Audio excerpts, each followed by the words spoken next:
네, 오늘 함께 볼 말씀은 로마서 10장 우리 16절부터 21절까지 말씀 우리 같이 보겠습니다.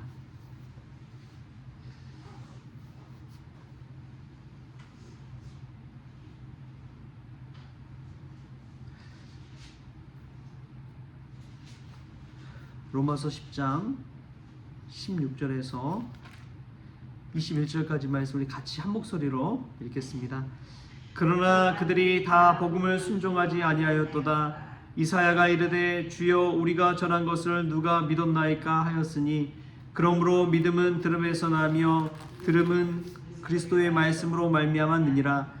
그러나 내가 말하노니 그들이 듣지 아니하였느냐. 그렇지 아니하니 그 소리가 온 땅에 퍼졌고 그 말씀이 땅끝까지 이르렀도다 하였느니라. 그러나 내가 말하노니 이스라엘이 알지 못하였느냐. 먼저 모세가 이르되 내가 백성 아닌 자로서 너희를 시기하게 하며 미련한 백성으로서 너희를 노엽게 하리라 하였고, 이사야는 매우 담대하여 내가 나를 찾지 아니한 자들에게 찾은 바 되고 내게 묻지 아니한 자들에게 나타났노라 말하였고, 이스라엘에 대하여 이르되 순종하지 아니하고 거슬러 말하는 백성에게 내가 종일 내 손을 벌렸노라 하였느니라.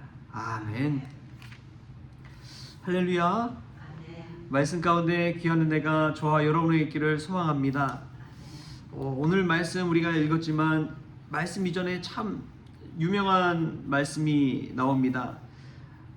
10장 12절 13절에 보면요, 유대인이나 헬라인이나 차별이 없음이라. 한 분이신 주께서 모든 사람의 주가 되사 그를 부르는 모든 사람에게 부여하시도다. 누구든지 주의 이름을 부른 자는 구원을 받으리라. 아멘. 누구든지 주의 이름을 부른 자는 구원을 받으리라. 여러분, 구원의 말씀을 듣기 전에 차별이 없다고 이야기합니다. 유대인이나 헬라인이나 차별이 없고 누구든지 이 주의 이름을 부르는 자는 구원을 받는다고 이야기하고 있습니다. 사실 우리 주변을 보면 얼마나 차별의 요소들이 많이 있습니까? 저는 참 이 차별의 마음을 느낀 게 외국 나가 보니까 그렇더라고요. 제가 독일에 갔을 때도 경험했던 게 나라가 힘이 없으면 참 서럽구나 라는 것들을 깨닫습니다. 비자 신청을 연장하러 갔는데 이 쿼터가 다르더라고요. 이 구역이 달라요. 이 한국인이 가는 곳과 일본인이 가는 곳이 다른 거예요. 갔더니 유럽 사람들이랑 일본 사람 같이 묶여서 비자 연장을 받고 해서 그냥 일사편리 뭐 줄 서지도 않고 막 착착착 진행이 되더라고요. 근데 제가 그때 당시에는 2000년대 초반이었는데 갔더니 이제 아프리카 사람, 중국 사람 이제 이런 분들이랑 같이 이 구역에 가서 비자 연장을 받는 거예요. 얼마나 불친절하고 또 줄 서서 기다리는데, 야, 그렇구나. 나라에 대한 것이 이렇게 차별이 있고 다르구나. 이것을 깨달았습니다. 그래서 나라가 힘이 있으면은 지금은 이제 뭐 한국 사람도 달라졌다고, 한국 대하는 것도 달라졌다고 하는 이야기 듣지만 그런 차별이 다 있더라고요. 뿐만 아니라 뭐 인종차별도 마찬가지지요. 또 경제적인 부유함과 가난함에 대해서 또 대하는 게 다르잖아요. 교회에 보면 옷 입고 오는 것 보고 그 사람을 판단하기가 쉽습니다. 또 그 사람의 직업을 들었을 때 그 사람에 대해서 대하는 게 달라질 수도 있습니다. 차별이 은근히 우리도 모르게 있는 것이죠. 성경도 보면은 안에서 유대인과 이방인이 정말 확연하게 차별하고 있다는 것을 알 수가 있습니다. 성전에만 가도 알 수 있어요. 성전에 가면은 뭐 유대인의 뜰, 이방인의 뜰, 여인의 뜰, 제사장의 뜰 뭐 다 나눠져 있어요. 들어갈 수 있는 그런 위치와 공간, 아예 애초부터 구분되어져 있고 나눠져 있다는 것입니다. 여러분, 차별의 요소가 우리의 일상 가운데도 얼마나 또 많이 있는지 모릅니다. 그런데요, 참 중요한 게 있어요. 누구든지 주의 이름을 부르는 자는 구원을 받으리라. 여러분, 영혼 구원에는 차별이 없는 줄 믿습니다. 저와 여러분도 마찬가지고 어린아이 남녀노소 할 것 없이 한 영혼 한 영혼의 구원에 있어서는 차별이 없다는 거예요. 우리가 주의 이름을 부르고 또 주의 말씀을, 그리스도의 말씀을 들음으로 말미암아 구원에 이르는 저와 여러분 될 수 있게 바랍니다. 구원에 이르는 그 방법은 그리스도의 말씀을 계속해서 들음으로써 믿음을 얻게 되는 것입니다. 우리가 믿음을 어떻게 얻게 되느냐? 말씀을 들을 때 이 믿음이 자라나는 거예요. 오늘 또 이 새벽에 주의 말씀을 들음으로써 우리 믿음이 한층 더 성숙할 수 있기를 바랍니다. 우리가 잘 아는 말씀 17절 말씀 우리 같이 한번 읽어볼까요? 17절 말씀 시작. 그러므로 믿음은 들음에서 나며 들음은 그리스도의 말씀으로 말미암았느니라. 아멘.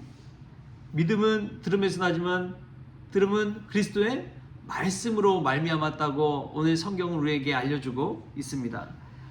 우리는 계속해서 복음을 들어야 됩니다. 예수님의 말씀을 들어야 합니다. 그 말씀에 따라서 계속해서 듣고 따라 순종하며 살아갈 때 구원의 길에 이르는 것이죠. 베이직교회 조정민 목사님은 이제 온누리교회 근처에 살았는데 처음엔 예수님 믿지 않았어요. 그가 이제 방송국 기자 출신이잖아요. 기자 출신인데 가만 보니까 새벽마다 아내가 막 교회를 가는 거예요.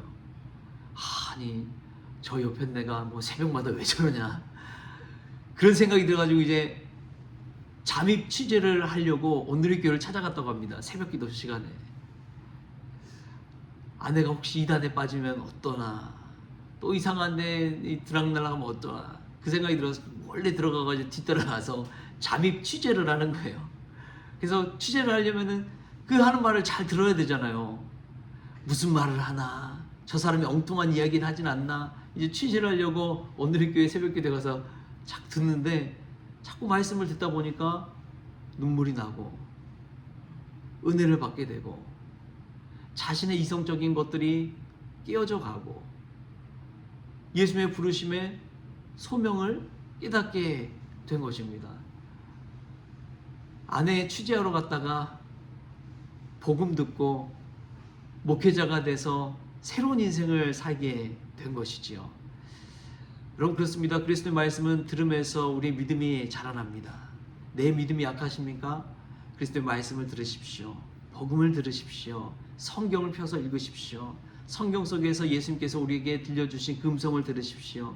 그때 우리 가운데 은혜가 넘치고 믿음이 자라나게 될 줄 믿습니다. 그 믿음이 얼마나 우리에게 소중한지요. 믿음이 있는 자 없는 자는 세상에 환난과 위기가 닥쳤을 때 분명하게 드러난다고 합니다. 저와 여러분이 어려움 가운데 있다면 나의 믿음이 강해져서 이 강한 믿음을 가지고 이 어려움도 이겨낼 수 있게 해달라고 하나님 앞에 기도할 수 있기를 바랍니다.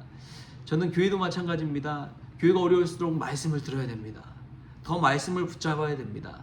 말씀줄을 붙잡아야 돼요. 저도 참 힘들 때 이 설교 말씀을 듣는데 뜨끔할 때가 있어요. 우리가 언제 믿음으로 살지 못하고 주저앉게 되느냐? 내 상황과 환경을 바라볼 때 그렇습니다. 왜 내게 이런 일이 생겼을까? 하나님 잘 믿는다고 생각하는데 내가 하나님 위해서 열심히 산다고 생각했는데 왜 하나님 내게 이런 시련과 고통을 주실까? 그런 생각이 엄습해 올 때가 있어요. 나도 모르게 들 때가 있어요. 나는 좋은 의도로 선한 의도로 착한 마음으로 하나님 위해서 한다고 했는데 왜 내가 이런 비난의 말을 들어야 되고 왜 내게 이런 시험이 닥치는지 의문이 들 때가 있어요. 그럴 때 우리가 해야 될 것은 말씀을 들어야 됩니다. 다시금 말씀 앞에 나 자신을 내어놓아야 합니다. 내 생각과 내 환경을 탓하는 것이 아니라 말씀 붙들고 오직 말씀 따라 살아갈 때에 우리는 하나님이 기뻐하시는 그 길을 갈 수가 있는 것입니다. 사람의 말, 주변의 말 듣다 보면 흔들리는 게 인지상정이에요. 그러나 하나님의 말씀 붙들고 살아갈 때 우리는 끝까지 예수 그리스도를 표대 삼아서 걸어갈 수 있게 되는 줄 믿습니다. 그래서 사도 바울이 이야기하는 게 그리스도의 말씀을 들으라고 이야기하는 거예요. 그 말씀을 듣지 못하고 세상의 소문 또 사람의 소문 그 말을 들을 때 우리가 흔들리게 되는 것입니다. 오늘 이 말씀 속에서 그리스도의 말씀을 기준 삼아서 우리가 오늘 또 정진해 나갈 수 있길 바랍니다. 자꾸 자꾸만 세상 눈으로 바라보고 의문이 들 때 그리스도의 말씀을 붙잡을 수 있기를 바랍니다. 그때야말로 말씀 가운데 나 자신을 온전히 맡기고 이 말씀이 나를 인도해 감을 체험해야 될 줄 믿습니다. 오늘 이 새벽이 그러한 시간 될 수 있기를 바랍니다. 나의 믿음이 약하다면 주님, 오늘 그리스도의 말씀, 나를 위해 십자가에 달려 죽으신 예수 그리스도 그 생명의 말씀을 다시금 듣게 하여 주셔서 내가 이 말씀을 기준 삼아 새롭게 태어나는 복된 날이 되게 하여 주옵소서. 이러한 기도가 오늘 새벽에 오늘 하루의 시작 가운데 저와 여러분에게 있기를 주신 예수님의 이름으로 축원합니다. 기도하겠습니다. 하나님, 세상을 살아가며 차별받을 때가 얼마나 많은지요. 인종으로, 또 나라로, 성별로, 지역으로, 돈으로 수많은 차별을 받으며 살아갈 때가 있습니다. 그러나 영혼 구원에는 차별이 없다는 것을 깨닫게 하시고 누구든지 주의 이름을 부르는 자는 구원을 받으리라고 하였사오니 우리는 어떤 자리에서든 주의 이름을 부르는 구원자가 될 수 있도록 또 구원받는 자가 될 수 있도록 주님 축복하여 주옵소서. 믿음은 들음으로 말미암아 또 그리스도의 말씀으로 말미암아 우리의 믿음이 자라나는 줄 믿습니다. 말씀을 기준 삼아 살아갈 수 있도록 주여 도와주시고 세상의 소문 때문에 흔들릴 때에 우리 앞에 닥치는 의심과 혼란이 닥칠 때에 그리스도의 말씀 안에 굳게 서서 나아갈 수 있도록 주님 주장하여 주시옵소서. 힘들 때는 말씀 보고 힘을 얻게 하여 주시고 의심이 들 때는 말씀 붙들고 더 견고히 설 수 있도록 주님 도와주시옵소서. 그리하여 진리의 말씀 안에서 굳건히 서서 예수 그리스도를 표대 삼아 살아가는 복된 인생 될 수 있도록 주님 주장하여 주옵소서. 감사하며 예수님의 이름으로 기도하옵나이다. 아멘. 우리 주기도문으로 오늘 새벽 말씀을 또 마치겠습니다. 하늘에 계신 우리 아버지여, 이름이 거룩히 여김을 받으시오며 나라가 임하시오며 뜻이 하늘에서 이루어진 것 같이 땅에서도 이루어지이다. 오늘 우리에게 일용할 양식을 주시옵고 우리가 우리에게 죄진 자를 사하여 준 것 같이 우리 죄를 사하여 주시옵고 우리를 시험에 들게 하지 마시옵고 다만 악에서 구하시옵소서. 나라와 권세와 영광이 아버지께 영원히 있사옵나이다. 아멘.